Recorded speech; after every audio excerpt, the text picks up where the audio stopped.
Students, class 12 की chemistry के online class में आपका स्वागत है। आज के लेक्चर में हम लोग क्रिस्टलीय ठोसों के वर्गीकरण के अंतर्गत आणविक ठोस और धात्विक ठोस का अध्ययन करेंगे। इसके पहले वाले लेक्चर में हम लोगों ने सहसंयोजक ठोस और आयनिक ठोस के बारे में जाना था। अब इस लेक्चर में हम लोग आणविक ठोस और धात्विक ठोस को समझेंगे। तो आइए समझते हैं इसे। सबसे पहले आणविक ठोस। आणविक ठोस क्या होते हैं? आणविक ठोस को इंग्लिश में मॉलिक्यूलर सॉलिड कहा जाता है। आणविक ठोसों में अवयवी कण अणु होते हैं। अगर यहाँ क्वेश्चन पूछा जाए कि आणविक ठोस में अवयवी कण कौन होते हैं, तो हमें आंसर देना है कि आणविक ठोसों में अवयवी कण अणु होते हैं जो वंडरवाल्स बलों द्वारा बंधे होते हैं। ये अणु आपस में कैसे बने होते हैं? ठोस के अंतर्गत, ठोस के अंदर कैसे बने होते हैं? वंडरवाल्स बलों द्वारा बंधे होते हैं। इनकी प्रकृति के आधार पर इन्हें पुनः निम्न वर्गों में विभाजित किया जा सकता है। यानी इन आणविक ठोसों को प्रकृति के आधार पर इन्हें पुनः निम्नलिखित उपवर्गों में विभाजित किया जा सकता है। इसमें पहला जो बताया गया है वो आध्रुवीय आणविक ठोस। आध्रुवीय आणविक ठोस क्या होते हैं? इन्हें इंग्लिश में नॉन पोलर मॉलिक्यूलर सॉलिड्स कहा जाता है। आध्रुवीय आणविक ठोस के अंतर्गत वे ठोस आते हैं जो या तो परमाणुओं से बने होते हैं। अब परमाणु से कौन बना होता है?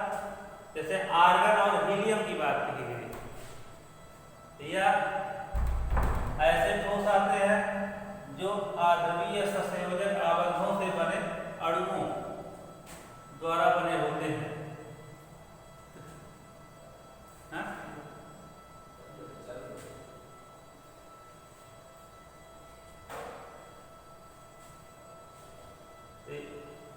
आध्रुवीय आणविक ठोस के बारे में हम लोग कैसे इसको समझ लेते हैं। आध्रुवीय आणविक ठोस के अंतर्गत वे ठोस आते हैं जो या तो परमाणुओं या आध्रुवीय सहसंयोजक आबंधों से बने अणुओं से बने होते हैं। अब परमाणुओं के अंतर्गत हम लोग किसे समझेंगे? आर्गन और हीलियम को समझेंगे। ये अग्नि जैसे हैं आर्गन और हीलियम। और अगर आध्रुवीय सहसंयोजक आबंधों से बने अणुओं की बात करेंगे तो यहाँ पर हाइड्रोजन, क्लोरीन, आयोडीन, ब्रोमीन आदि होता है।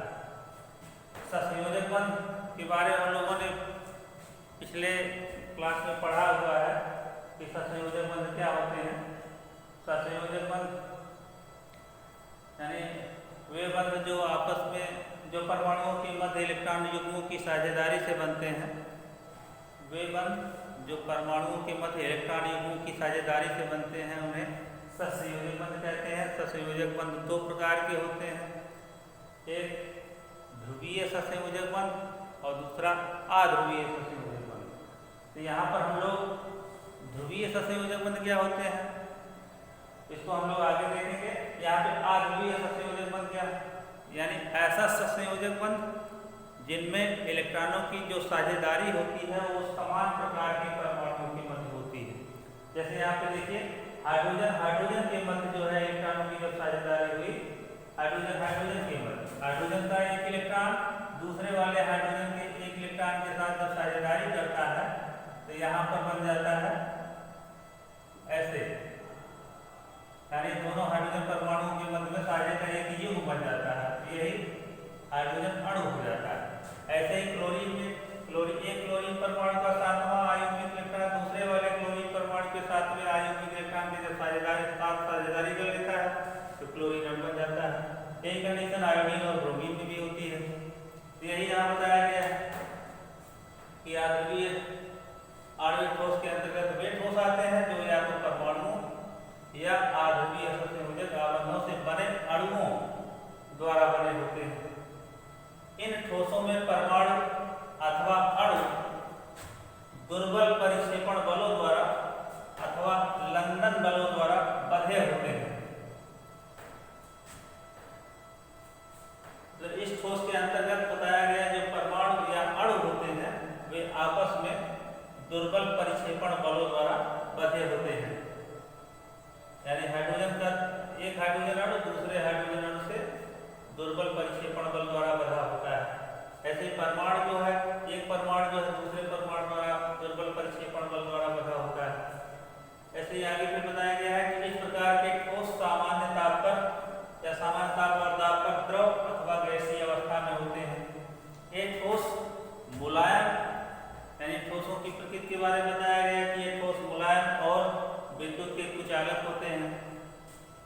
इनके गलनांक और गलन की एंथैल्पी के मान ध्रुवीय आणविक ठोसों की अपेक्षा कम होते हैं। दूसरा जो आणविक ठोस बताया गया है और ध्रुवीय आणविक ठोस। ध्रुवीय आणविक ठोस को इंग्लिश में पोलर मॉलिक्यूलर सॉलिड्स कहते हैं। इस प्रकार के या ध्रुवीय आणविक ठोस के बारे में बताया गया है कि इस प्रकार के ठोस ध्रुवीय आणविक ठोस से बने होते हैं। तो या ध्रुवीय, फिर से एक बार सुनिए, इस प्रकार के ठोस ध्रुवीय अणुओं से बने होते हैं। इन ठोसों के अणुओं में परमाणुओं के मध्य ध्रुवीय ससंयोजक आबंध होते हैं। अभी हमने कहा था कि ससंयोजक बंध दो प्रकार के होते हैं, आध्रुवीय और ध्रुवीय ससंयोजक बंध। तो आध्रुवीय जब समान प्रकार के परमाणुओं के मध्य इलेक्ट्रॉन युग्मों की साझेदारी होती है तो वहां पर बनने वाले ससंयोजक बंध को आध्रुवीय ससंयोजक बंध कहते हैं। और जब अलग अलग विद्युत ऋणात्मकता वाले परमाणुओं के भिन्न भिन्न विद्युत ऋणात्मकता वाले परमाणुओं के मध्य जब इलेक्ट्रॉन युग्मों की साझेदारी होती है तो वहां पर ध्रुवीय ससंयोजक बंध बनते हैं। तो ध्रुवीय ससंयोजक बंध जिनमें बने होते हैं ऐसे अणुओं को ध्रुवीय ससंयोजक अणु कहा जाता है। और ध्रुवीय ससंयोजक अणुओं से निर्मित जो ठोस होते हैं उन्हें ध्रुवीय आणविक ठोस कहते हैं। और इन्हीं के बारे में आगे बताया गया है कि इन ठोसों के अणुओं में परमाणुओं के मध्य ध्रुवीय ससंयोजक आबंध होते हैं। अर्थात एक अणु द्विध्रुव अन्योन्य क्रिया द्वारा बने होते हैं।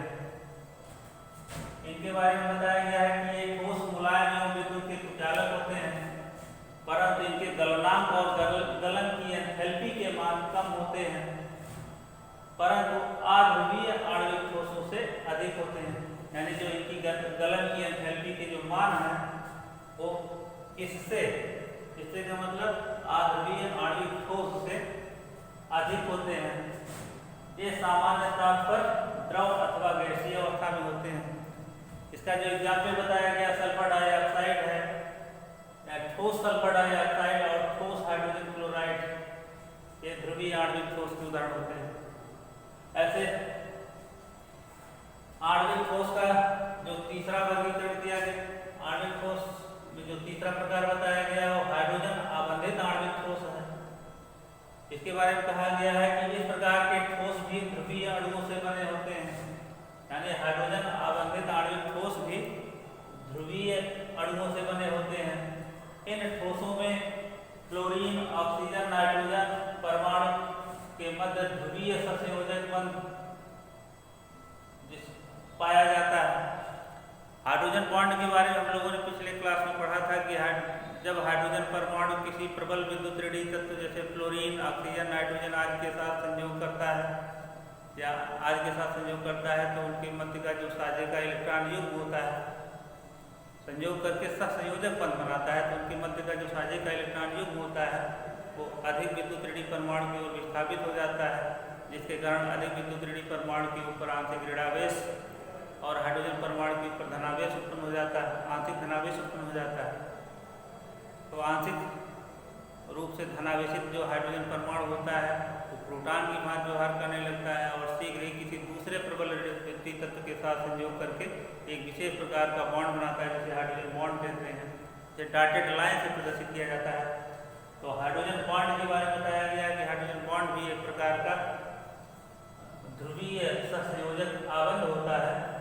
और यही जो कि प्रबल होता है, यही प्रबल हाइड्रोजन आबंध के बारे में यहाँ बात कही गई है कि इन ठोसों में यानी हाइड्रोजन आबंधित आणविक ठोसों में क्लोरीन, ऑक्सीजन, नाइट्रोजन परमाणु के मध्य प्रबल हाइड्रोजन आबंध होते हैं, जिसको हम कह सकते हैं कि ध्रुवीय सहसंयोजक आबंध होते हैं।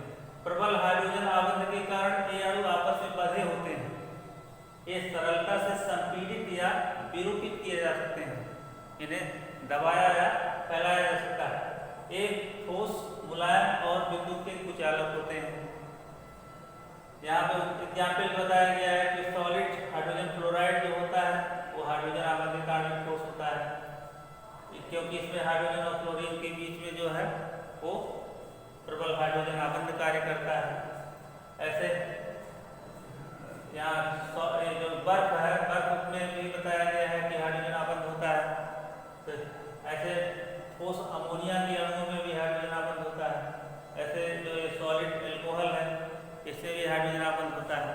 तो ये सब जो है हाइड्रोजन आबंधित आणविक ठोस होते हैं। अब क्रिस्टलीय ठोसों का जो चौथा वर्गीकरण बताया गया है वो है धात्विक ठोस। इसे इंग्लिश में हम लोग मेटलिक सॉलिड्स कहते हैं।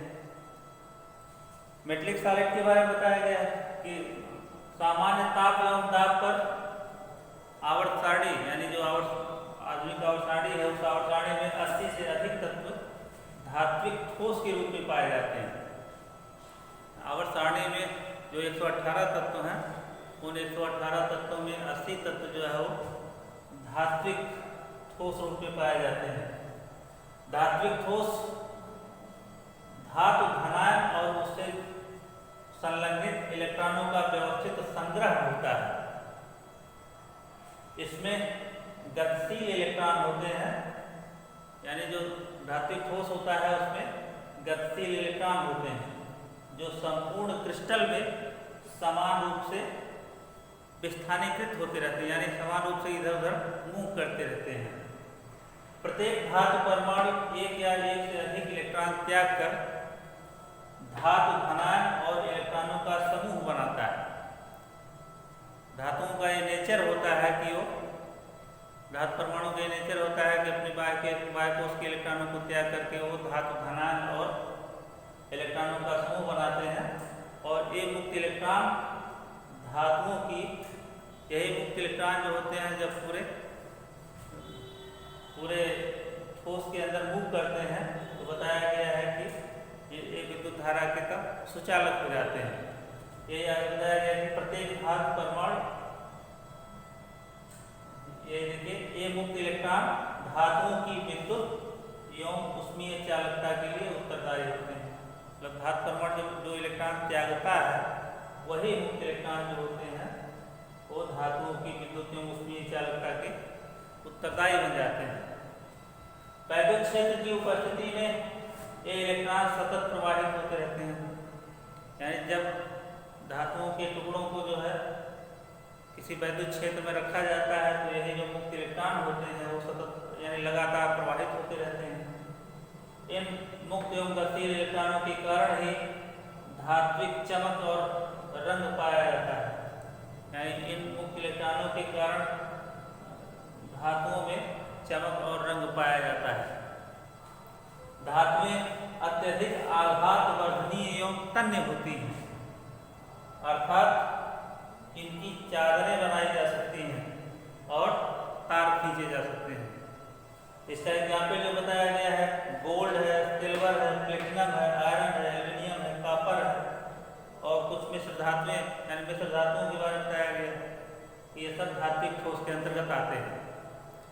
तो क्रिस्टलीय ठोसों के वर्गीकरण में बस इतना ही। शेष नेक्स्ट वीडियो में। धन्यवाद।